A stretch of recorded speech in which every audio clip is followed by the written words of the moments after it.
From the moment I arrived, I knew Salem, Massachusetts was a special place. A cozy coastal town that was both charming and inviting. The witch trials of the 1600s made Salem the perfect place to visit during Halloween. I walked around town, taking in the various attractions as if some invisible string guided me. History was practically oozing from the walls, and from the ground, the blood of the innocent. It was a town infamous for the hanging and burning of those reported to have practiced black magic or witchcraft. I felt like I was coming home.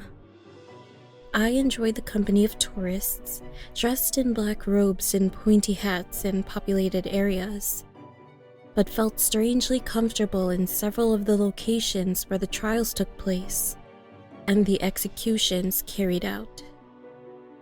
As I stepped foot in the Salem Witch Trials Memorial, I heard a voice whisper in my ear, "Welcome home, dear." I shrugged it off and read the names. No one knew for sure why these small North Shore town settlers would condemn and convict their own. Yet the elders did just that. As I stood there, a sudden chill gave me goosebumps, and I collapsed to the ground. A dream, almost like a movie, began to play in my subconscious, and it felt like déjà vu. I could see the elders packed inside a courthouse, reading the charges to men and women. They were reportedly practicing the devil's work by using black magic to impose their will on the townsfolk. I could see the elders casting judgment upon the accused and reading their deeds aloud to the court, then proclaiming a punishment upon them, which meant execution. On this particular day, there was a middle-aged woman sitting with her head down in shame and tears. She pleaded not guilty to all their accusations and charges, saying that her specter didn't appear to Martha Spragg or Rose Foster in the middle of the night, and that she didn't torment them. A moment later, I was transported. I stood in front of a tall tree with a large rope looped around a sturdy branch. I could see the woman bound by her hands with rope and dragged up a flight of stairs to a platform. Her face was dirty and her hair unkempt.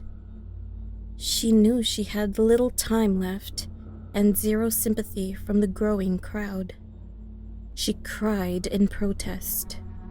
"I swear this day that many others like me will visit this very spot and know the injustice you set upon me." A man placed the rope around her neck. An elder approached with a scroll and read out the charges aloud. "Mary Parker of Andover, you have been charged with practicing black magic and witchcraft. As you know, anyone who carries forth the devil's work is subject to death. May God take pity upon your soul." With that, the executioner tightened the noose around her neck. Mary screamed a loud no. She pushed her body weight backward, hoping to move the executioner away. The executioner kicked the stool. She dangled with her hands bound behind her back and fell with a violent snap. Mary's feet kicked violently at the night air, and she slumped, swaying back and forth as the rope tightened. She gagged and kicked.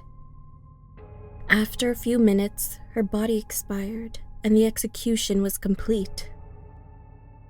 When I came back to my senses, I was standing over Mary Parker's memorial. Her public hanging took place on September 22nd, 1962. It was so surreal. I shuddered at the thought of such cruelty by the hands of men and women she may have trusted and loved. That night, I stayed at a local bed and breakfast. I woke up early the next morning, had breakfast, and headed out. Last night, Mary's death invaded my dreams. At one point, I could have sworn I woke up and saw her standing in the corner of my room, just staring at me. What they did to me, to us, was inexcusable. Arresting me when I had just lost my husband. Accusing me of having afflicted victims with my touch. Torturing me by examining every inch of my body for the mark of the devil. Then murdering me. They tried to erase my bloodline, but they failed. Take what is rightfully yours, dear, and do not be ashamed of who you are. I am always watching. My soul will live on for generations to come. I felt some strange connection to it all. I just couldn't figure out what it might be. As I was walking in town, the voice returned. Go to the witch house. I headed straight there. The voice was strong and persistent. The witch house tour had started just minutes before, and I would need to sit and wait in an area until the group finished. As I stood waiting, I heard a strange noise. I turned around to find a book on the floor.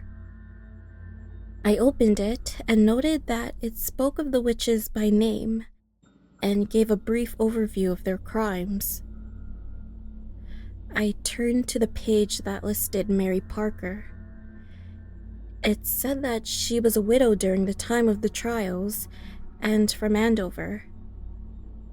She also had a daughter named Sarah, 2 nieces, and a grandniece named Rebecca Johnson who were wrongfully accused and arrested for witchcraft. Luckily, they weren't executed. This stuck with me. I ran to my laptop and used websites that would help me piece together her possible genealogy. There was a Parker family tree that stemmed from Andover, showing the branches of children and grandchildren. I followed the tree down almost 300 years and felt a chill run up my spine. At the very last line was my grandmother's name and photograph.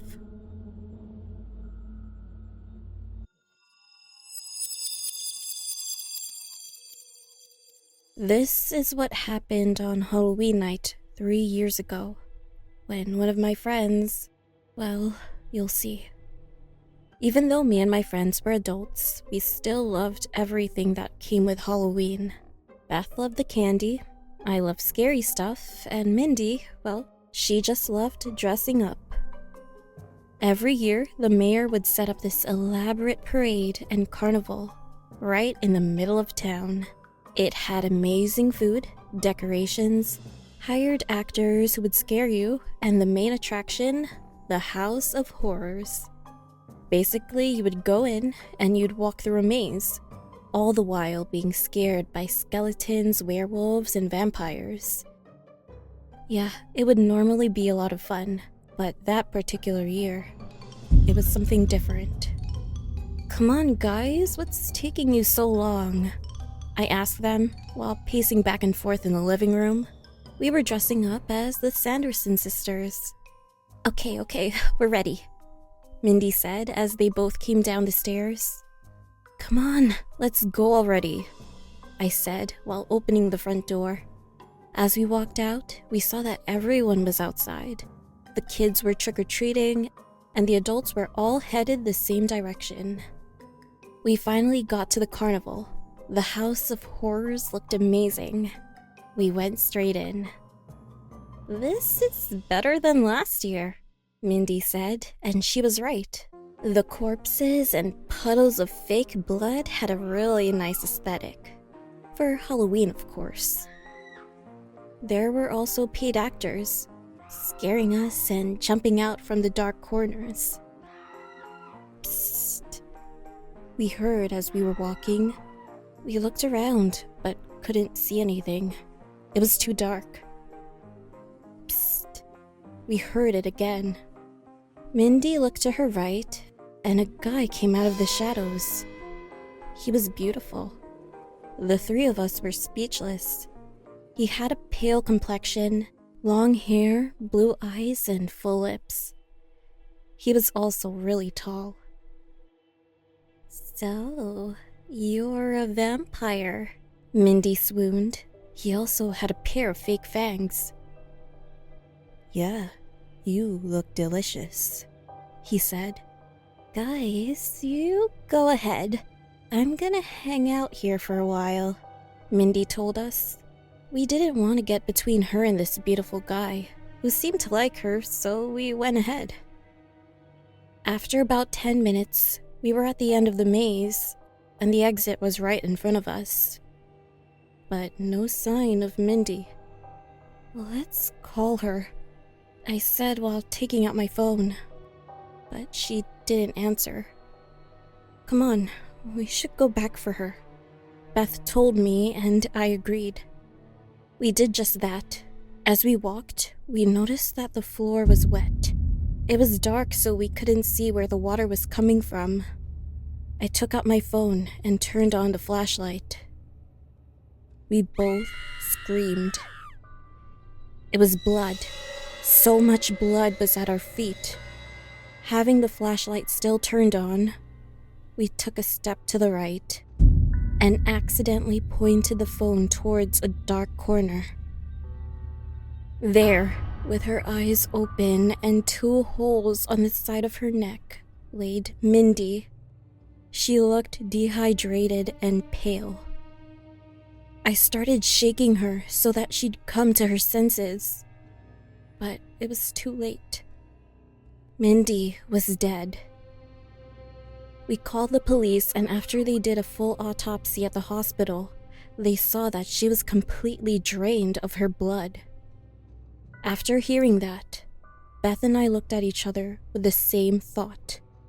The handsome stranger was a vampire, and he murdered our friend.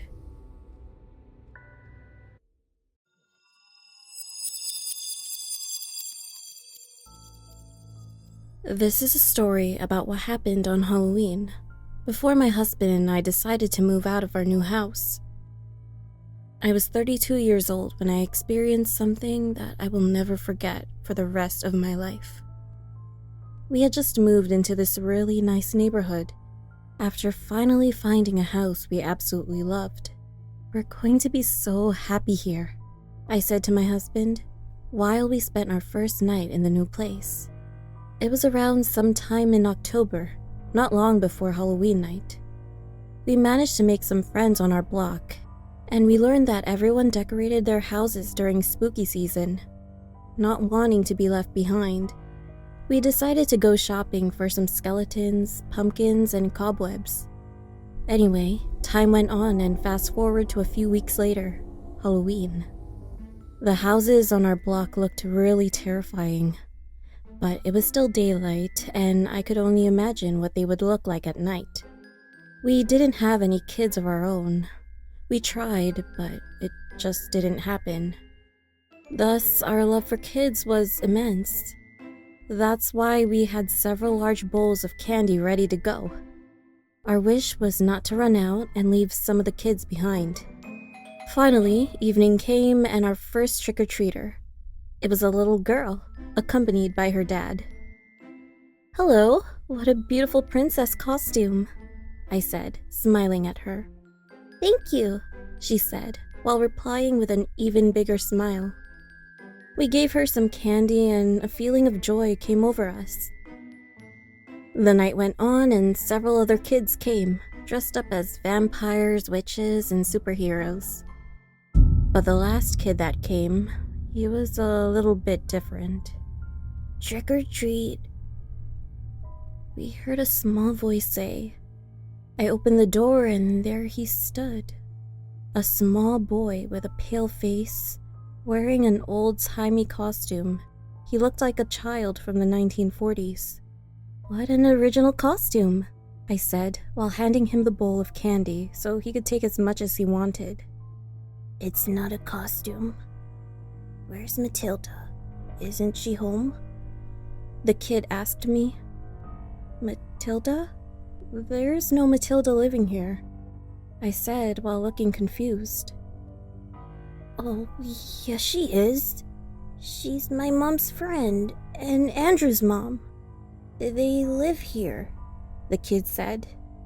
I didn't know how to respond, so I just gave him more candy as he stood there.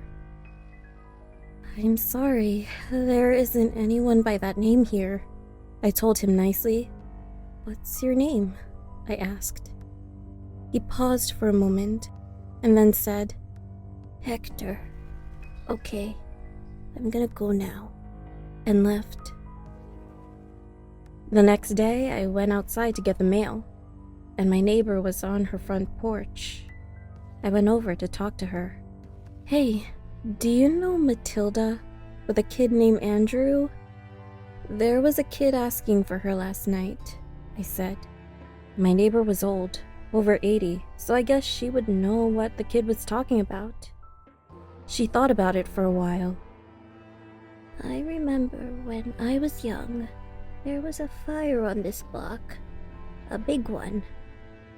2 families died. And if I remember correctly, the houses were yours and the one next to it. If I'm not mistaken, a woman named Matilda lived in the house you moved into, and she did have a boy. They were close friends with the next-door neighbors, the Anderson family. They also had a kid. His name started with an H, I believe. Hector. When I heard the name Hector, I rushed home to research the fire. I found pictures of the family, and there he was.